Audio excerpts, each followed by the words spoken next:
Tratado da verdadeira devoção à Santíssima Virgem, de São Luís Maria Grignon de Montfort, capítulo 5, artigo 5. Essa devoção conduz à união com Nosso Senhor. Quinto motivo. Essa devoção é um caminho fácil, curto, perfeito e seguro para se chegar à união com Nosso Senhor, na qual consiste a perfeição do cristão.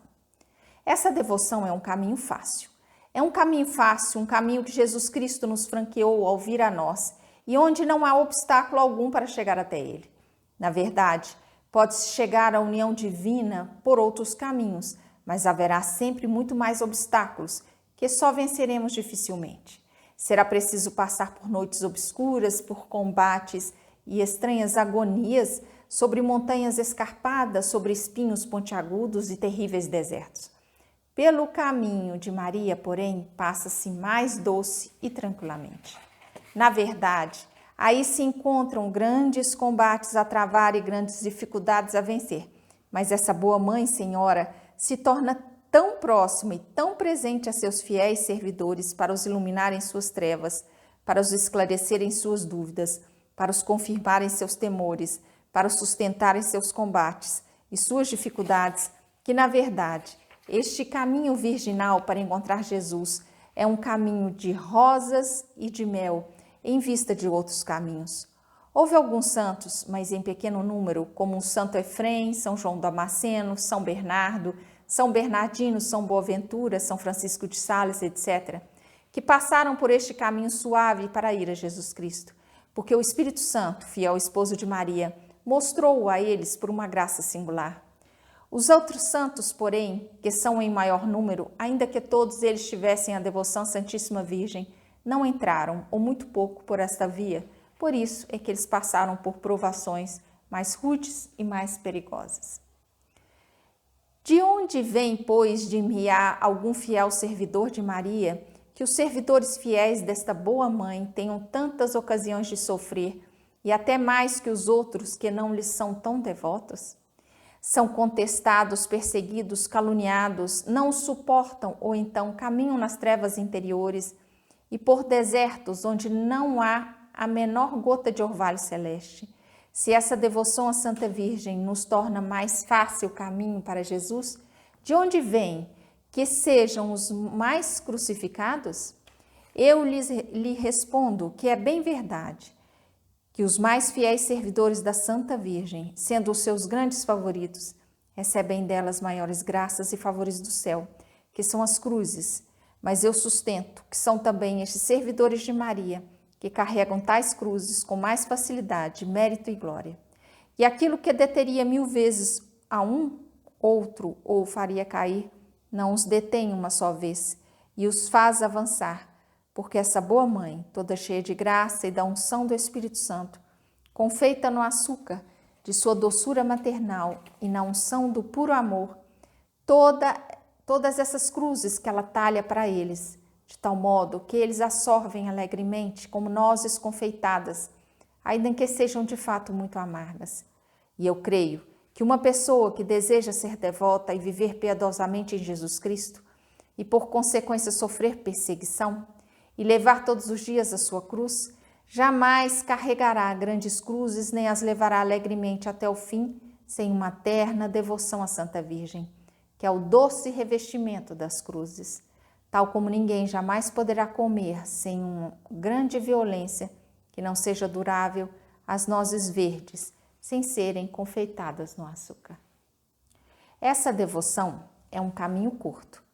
Essa devoção à Santíssima Virgem é um caminho curto para encontrar Jesus, seja porque ali a gente não se desvie, seja porque, como acabo de dizer, nele se caminhe com mais alegria e facilidade e, em consequência, com mais prontidão. Progride-se mais em pouco tempo de submissão e dependência de Maria, que em anos inteiros de vontade própria e de apoio sobre si mesmo, pois um homem obediente e submisso à Divina Maria cantará vitórias, insígnes, sobre todos os seus inimigos. Eles hão de querer impedi-lo de caminhar, ou fazê-lo recuar, ou fazê-lo cair, é verdade. Mas com o apoio, a ajuda e a condução de Maria, sem tombar, sem recuar e mesmo sem se atrasar, ele avançará a passos de gigante para Jesus Cristo, pelo mesmo caminho pelo qual, como está escrito, Jesus veio até nós em passo de gigante e em pouco tempo. Por que pensais que Jesus Cristo viveu tão pouco na terra e nos poucos anos que viveu, passou toda a sua vida em submissão e obediência à Santa Mãe? É que tendo sido consumido em pouco tempo, ele viveu muito e mais tempo que Adão, cujas perdas veio reparar. Ainda que este tenha vivido mais de 900 anos, e Jesus Cristo viveu muito porque viveu bem submisso e bem unido à sua Santa Mãe, para obedecer a Deus, seu Pai. Assim, primeiro, aquele que honra sua mãe assemelha-se a alguém que acumula tesouros, diz o Espírito Santo. Vale dizer que aquele que honra Maria, sua mãe, ao ponto de submeter-se a ela e obedecer-lhe em tudo, logo se tornará bem rico, pois reúne todos os seus dias tesouros pelo segredo dessa pedra filosofal. Segundo, e porque segundo uma interpretação espiritual dessa palavra do Espírito Santo, minha velhice se encontra na misericórdia do seu seio, é no seio de Maria que envolveu, gerou um homem perfeito e que teve a capacidade de conter aquele que o universo inteiro não compreende nem contém.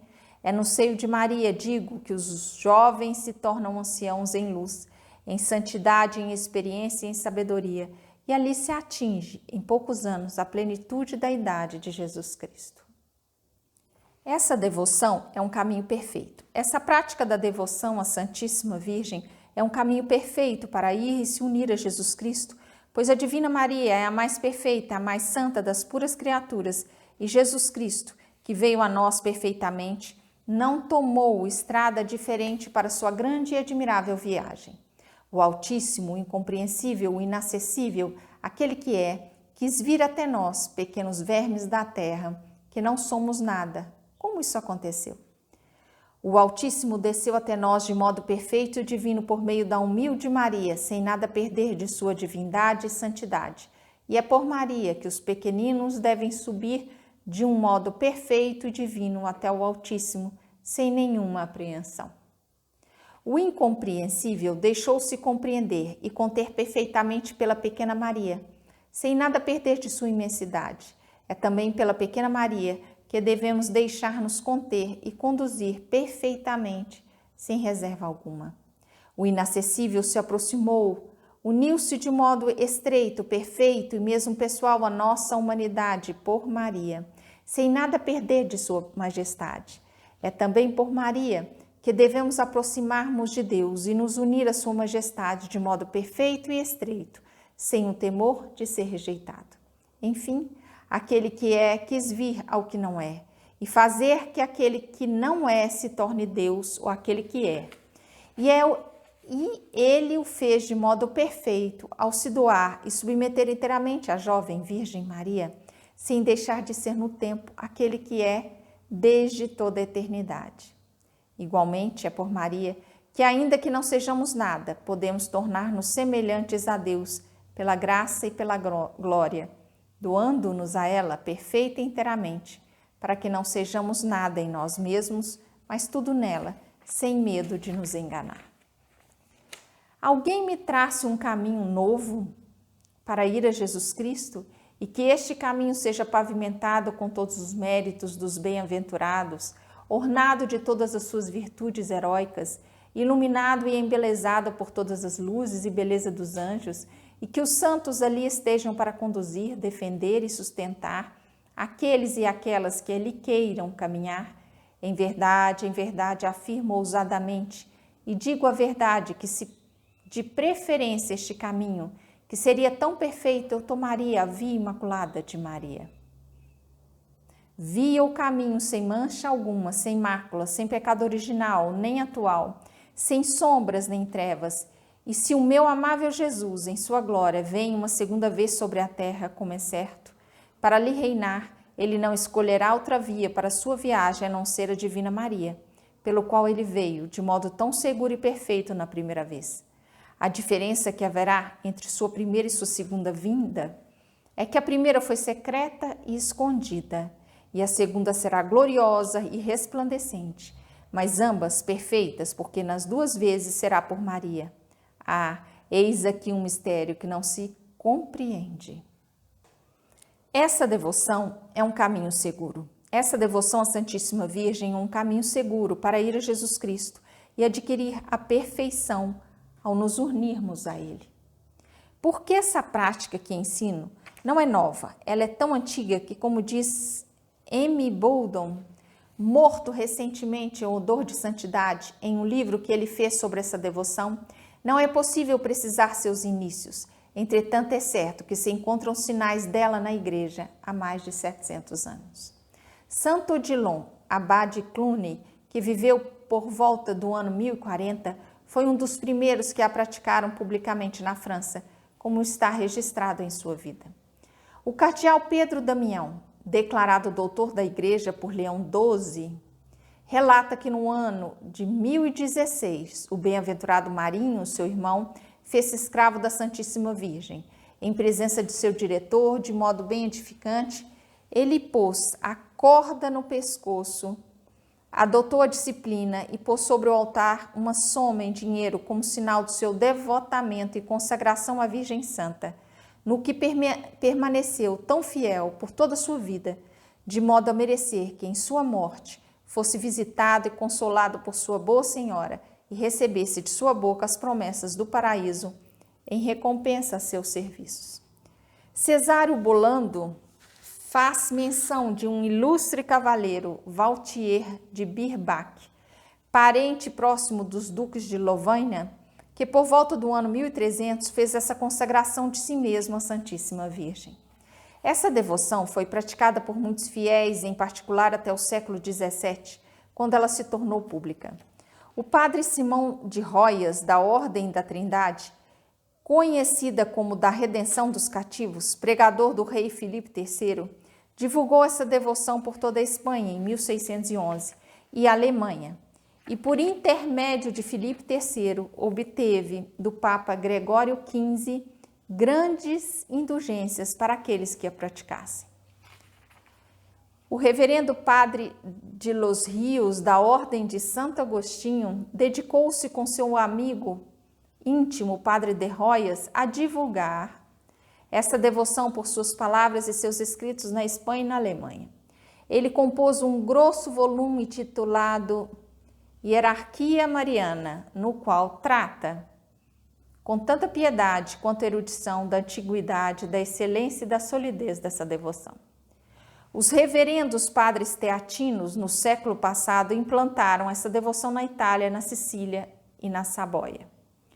O reverendo padre Stanislas Falácios, da Companhia de Jesus, incentivou maravilhosamente essa devoção na Polônia. O padre de Los Rios, em seu livro acima citado, registra os nomes dos príncipes, princesas, bispos e cardeais de diferentes reinos que abraçaram essa devoção. O reverendo padre Cornélius Alapide, recomendável tanto por sua piedade quanto pela profunda ciência, tendo recebido de muitos bispos e teólogos o encargo de examinar essa devoção, após examiná-la detidamente, prestou-lhe os louvores dignos de sua piedade, e muitas outras personagens importantes seguiram seu exemplo.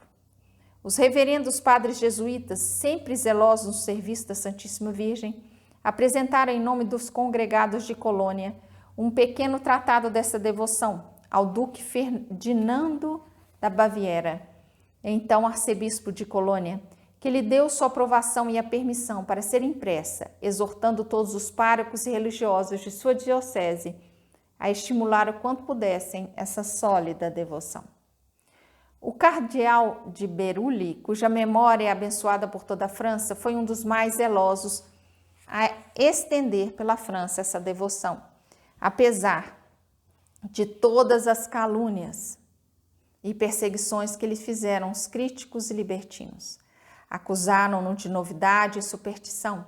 Escreveram e publicaram contra ele um texto difamatório e se serviram, ou antes, o demônio por seu ministério, de 1000 ardis para impedi-lo de divulgar essa devoção na França. Mas este grande e santo homem só respondeu à calúnia com sua paciência e às objeções deles, contidas em seu libelo, por um pequeno escrito em que ele os refuta poderosamente, demonstrando-lhes que essa devoção está fundamentada no exemplo de Jesus Cristo, nas obrigações que temos em relação a ele e nos votos que fizemos no santo batismo. E é particularmente por essa última razão que ele fechou a boca de seus adversários, fazendo-os ver que essa consagração à Santíssima Virgem e a Jesus Cristo por suas mãos não é outra coisa senão uma perfeita renovação dos votos ou promessas do batismo. Ele diz muitas coisas belas sobre essa prática que podem ser lidas em suas obras. No livro de M. Bowdon, pode-se ler os nomes dos diferentes papas que aprovaram essa devoção, dos teólogos que a examinaram, as perseguições que ela sofreu e venceu, e os milhares de pessoas que a abraçaram sem que jamais nenhum papa a tivesse condenado. E isso não poderia ser feito sem lançar por terra os fundamentos do cristianismo. Fica claro, portanto, que esta devoção não é nova e que se ela não é tão comum é por ser preciosa demais para ser saboreada e praticada por todo o mundo. Essa devoção é um meio seguro para ir até Jesus Cristo, porque é próprio da Santíssima Virgem conduzir-nos com segurança até Jesus, assim como é próprio de Jesus Cristo conduzir-nos seguramente ao Pai Eterno. E as pessoas de vida espiritual não devem julgar erroneamente que Maria seja para elas um empecilho para chegar à união divina. Seria possível que aquela que encontrou graça diante de Deus para todo mundo em geral e para cada um em particular fosse um impedimento ou uma alma para encontrar a grande graça da união com Ele? Seria possível que aquela que foi toda plena e superabundante de graças, tão unida e transformada em Deus que foi preciso que Ele se encarnasse nela, impedisse uma alma de ser perfeitamente unida a Deus? É bem verdade que a visão de outras criaturas, ainda que santas, talvez pudesse retardar a união divina, mas não Maria, como eu disse e sempre direi sem me cansar. Uma razão de tão poucas almas atingirem a plenitude da idade de Jesus Cristo é que Maria, mais do que nunca, a mãe de Jesus Cristo e esposa fecunda do Espírito Santo, não está suficientemente formada em seus corações. Quem quer ter o fruto bem maduro e bem formado deve ter a árvore que o produz. Quem quer ter o fruto de vida, Jesus Cristo, deve ter a árvore de vida, que é Maria. Quem quer ter em si mesmo a operação do Espírito Santo deve ter sua esposa fiel e indissolúvel, a Divina Maria, que o torna fértil e fecundo, como dissemos em outro lugar. Assim sendo, ficai convencidos de que quanto mais considerais a Maria em vossas orações, contemplações, ações e sofrimentos, senão com um olhar distinto e atento, pelo menos com uma visão geral e imperceptível, tanto mais perfeitamente encontrareis a Jesus Cristo, que sempre está com Maria, grande, poderoso, operante e incompreensível, e ainda mais que no céu e em qualquer outra criatura do universo. E mais, muito longe de tornar-se a Divina Maria toda perdida em Deus, um obstáculo para os perfeitos chegarem em união com Deus, não existiu nem existirá jamais alguma criatura que nos ajude nessa grande obra com mais eficácia, ou seja, pelas graças que ela nos comunicará para tal fim. Já que ninguém é mais plenificado do pensamento de Deus do que por meio dela, diz um santo. Seja pelas ilusões e trapaças do espírito maligno contra as quais ela vos garantirá. Ali onde está Maria, lá não está o espírito maligno. E um dos sinais mais infalíveis de sermos conduzidos pelo bom espírito é quando somos muito devotos de Maria, quando nela pensamos frequentemente, sobre ela falamos. Este é o pensamento de um santo, ao acrescentar que, tal como a respiração é um sinal exato de corpo não está morto, o pensamento frequente, a invocação amorosa de Maria é a marca definitiva de que a alma não está morta para o pecado, pelo pecado. Como Maria é a única, dizem a Igreja, e o Santo Espírito que a conduz, que sozinha fez todas as heresias perecerem. Ainda que os críticos Resmunguem. Um fiel devoto de Maria jamais cairá na heresia ou na ilusão, mesmo formal. Ele até poderá errar materialmente, tomar a mentira por verdade, o espírito maligno pelo bom espírito, ainda que mais dificilmente que outro qualquer. Cedo ou tarde, porém, ele reconhecerá sua falta e seu erro material, e quando ele o conhecer, não insistirá de modo algum em crer e sustentar aquilo que tinha julgado verdadeiro. Assim, todo aquele que sem medo de ilusão, o que é comum às pessoas de oração, deseja progredir na vida de perfeição e encontrar seguro e perfeitamente a Jesus Cristo, que ele abrace de todo o coração essa devoção à Santíssima Virgem que ele talvez ainda não conhecesse, que ele entre neste caminho excelente que lhe era desconhecido, que eu lhe apresento. É um caminho palmilhado por Jesus Cristo, a sabedoria encarnada, nossa única cabeça, e o membro que por ali passar não pode enganar-se. É um caminho fácil por causa da plenitude da graça e da unção do Espírito Santo, que o enche por completo. Caminhando por ele, não se cansa nem recua. É um caminho curto, que em pouco tempo conduz-nos a Jesus Cristo. É um caminho perfeito, onde não há qualquer barro, qualquer poeira, nem a menor imundície do pecado. Enfim, é um caminho seguro que nos leva até Jesus Cristo e à vida eterna, sem nos desviarmos à direita nem à esquerda. Entremos, pois, neste caminho e por aí caminhemos noite e dia até a plenitude da idade de Jesus Cristo. Efésios capítulo 4, versículo 13.